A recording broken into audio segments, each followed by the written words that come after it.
আজ আবার চলে এলাম আপনাদের সঙ্গে একটা অসাধারণ চিকেনের রেসিপি নিয়ে। আমি চিকেনটা আগেই 1 ঘন্টা আগে ম্যারিনেট করে রেখেছি। এতে আছে টক দই, গোলমরিচের গুঁড়ো, রসুন বাটা, আদা বাটা, কাঁচা লঙ্কা বাটা।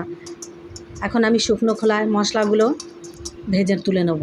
এতে আছে গোলমরিচ, গোটা গরম মশলা, শুকনো লঙ্কা, গোটা ধনে, গোটা জিরে। এটা ভালো করে ভেজে তুলে নেব। এখন কড়াইতে আমি অল্প তেল দিয়ে আদা কুচি, রসুন কুচি এটা নাড়াচাড়া করে নিয়ে পেঁয়াজ কুচিটা দিয়ে দেবো। পেঁয়াজ কুচিটা দিয়ে নাড়াচাড়া করে টমেটোটা দিয়ে আবার ভালো করে নাড়াচাড়া করে তুলে নেব। ওটা ভেজে তুলে নিয়ে আমি ঘিটা দেবো। ঘি দিলাম, গোটা গরম মশলা, শুকনো লঙ্কা, তেজপাতা।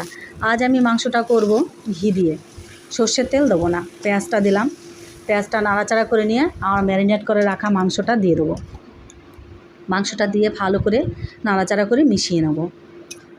মিশিয়ে নিয়ে এতে নুন দেবো, হলুদ, স্বাদ মতো চিনি, লঙ্কার গুঁড়ো দিয়ে ভালো করে মিশিয়ে নেব।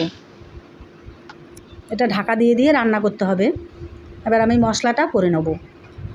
মিক্সিতে মশলাটা করে নিলাম, ঢাকনাটা খুলে দিলাম।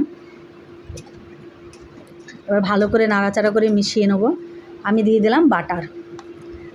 আজকের রান্নাটাই হবে বাটার আর ঘি দিয়ে, সর্ষের তেল আমি দেবো না। মশলাগুলো করে রাখা আমি সেটা দিয়ে দিলাম। মশলাটা দিয়ে ভালো করে নাড়াচাড়া করে মিশিয়ে নেব।